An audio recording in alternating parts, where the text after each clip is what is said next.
Hello, everybody. This is Bourbon Battles, and my name's Joe. Hey, you've asked for it, so I'm going to do it. What are my top whiskeys that I'm drinking right now? My daily drinkers, if you will. So stick with us. We're going to go through everything that I enjoy on a fairly regular basis that I will always want to have around. Come right back with you.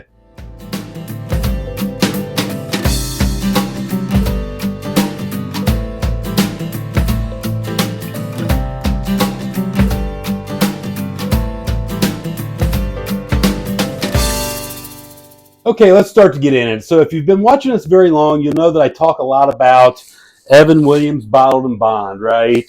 And Maker's Mark. Yes, I will never be without these two. However, they're not really what I'm drinking a whole lot of here lately. Every once in a while, I'll have some Evan Williams Bottled and Bond, and I love it. I think it's one of the greatest values in whiskey.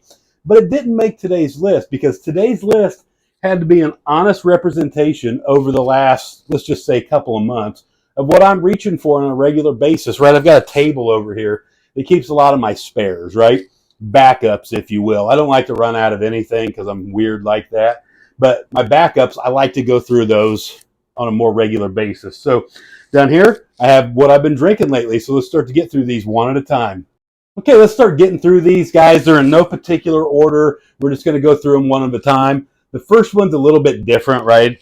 I couldn't just say, here's the 10 things that I like to drink lately. I had to put a little caveat to it. So the first one I want to talk about is store picks. I love store picks, and I love reaching for store picks on a fairly regular basis. So I just grabbed one that I'm into right now. This could be replaced with one of 10 different things that I like. This happens to be Trailblazer from Bay Ridge Wine and Spirits out in Maryland. This is from Lost Art Distilling.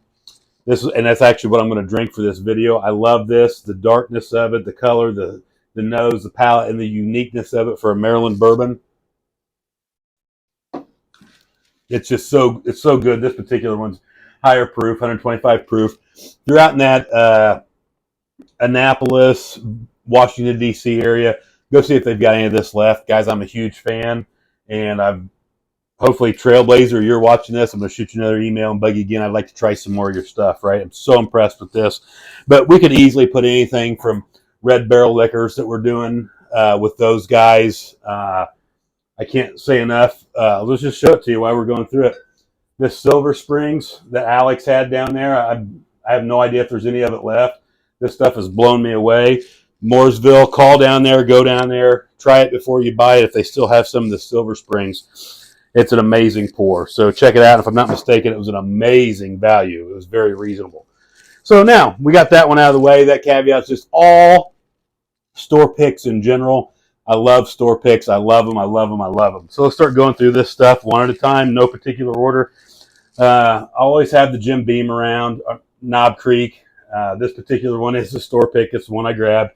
But Knob Creek in general, any of them, I love to have Knob Creek around. I usually keep it in a half gallon because it's just such a good daily sipper. It's good every single time, and it always works. You can throw it in a cocktail. You can throw it on a cube. You can drink it neat. No matter who comes over, if they're a bourbon lover and you want to impress them, Knob Creek always works. They have a lot of different levels, right? Different ages, different proofs that you can go with. So that's a good one. This next one I want to talk about has never been a daily drinker to me. In fact, until I ended up in a roundabout way getting a second bottle, I thought, well, I'll just start working on the original bottle. I've gone through a few now because it's just tasted so good to me lately, and that's the Michter's US1 bourbon, right? This stuff is amazing, and I don't have my glasses, so I can't tell you the proof. There it is, 91.4 proof. This stuff has just really been tasting good to me lately. I love the Shanks. I love the Bombergers. We've got all that. Love it. I have not, I'll be honest, I've not tried all the expressions from Michter's, and I really need to because this one has just been an absolute go-to for the last probably 2 or 3 months. It's just really impressed me. So moving right along, I ended up with a couple extra of these through lotteries and different things. They just kept showing up, and I was able to get them at retail or even below retail several times. And that's the Elijah Craig Toasted Barrel. I love this stuff, 94 proof. It's just easy, everyday drink. You get home from work and want to drink, have a little bit of that stuff. I like my stuff neat. This is just so easy. Not always easy to find, but because I've ended up with several extras, it's going right into the daily drinker stuff. If you want something easy to drink, lower proof that you can just find anywhere, can't go wrong with Old Forester products, especially birthday bourbon. So you just grab that, throw it in an old fashioned, throw it in some Diet Coke. If you're out grilling out, I love to make a birthday bourbon and Diet Coke. It's just good. So easy to drink. So one of my favorites here lately, I've got multiple. I try to get one from every batch. We're working with the distillery on different things. I've tried a lot of their stuff. This is a Hard Truth Sweet Mash Rye, guys, out of Nashville, Indiana. This stuff is just absolutely amazing. It's sweet. It's delicious. That price has come down. I've seen it in the $69 area. For 69 bucks, it's a no-brainer. If they have it where you're at, pick one up and try it. Sweet Mash Rye, not to be confused with their regular rye, which is this is their regular Indiana rye. I'm not nearly the fan. It's not bad, but this is 100 times better. So pick one of those up if you're in an area where you can do so. Man, that Trailblazer is so good. So if I had to pick my favorite, it would come down to one of these last two. So I'll just start with this one. Guys, if you know me, you know how much I love Maker's Mark. 46 cast strength. This stuff is amazing. And I'll bunch it in with these private selects, right? Which are cast strength and just a myriad of different stave profiles and how they make that. So I've always got these on hand. I'm about out of the 46 cast strengths. We're about ready to go into Code Red here at the Bourbon Battle Studio. That's going to have to be replaced. One of my favorites, if you want something a little easier to drink, you can always go with just regular old Maker's 46. You don't have to have it at cast strength.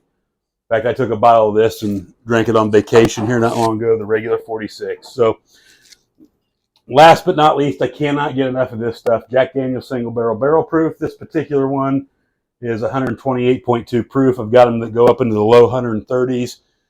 This stuff never disappoints, guys. It is absolutely amazing. The value, I think it's out of this world. I know we talk about it a lot. Evan Williams Bottle and Bond being the best value in whiskey, but for what you get on this stuff is right there with it. 60 bucks, whatever it is, for barrel proof whiskey. We have blinded this against George T. Stagg. I actually picked the Stagg, but Chad picked the Jack Daniels. So that'll start to give you an idea how good it is. If you've never had this and you're afraid to try it because you've had Jack Daniels number 7, don't be. Go out and buy one of these. Try it, drink it neat, play with it on a cube, play with it different ways. But this stuff is phenomenal whiskey. So my favorite would come down between one of these two, a Maker's Mark Private Select or a Jack Daniel's Single Barrel Proof. Obviously, I get it. These are all over the place. They're all different. I get it, but I love them. So if I could only have, I'd say if I could only ever have 2 bottles and that was it for the rest of my life, it'd probably be these two. So they're easy to get, they're reasonable, and they're just delicious. So, hey, leave us a comment. Let us know what your daily drinkers are. What are your favorite things to keep on hand that you always have extras of? So, hey, remember, drinking bourbon is supposed to be fun. Do it with your friends. Do it responsibly. If you can, do it blind. If you don't know what that means, go back and look at our other videos where our blind battles. Check that out. It's a lot of fun. But whatever you do, don't drink and drive. See you next time. If you drink, don't drive to the watermelon crop.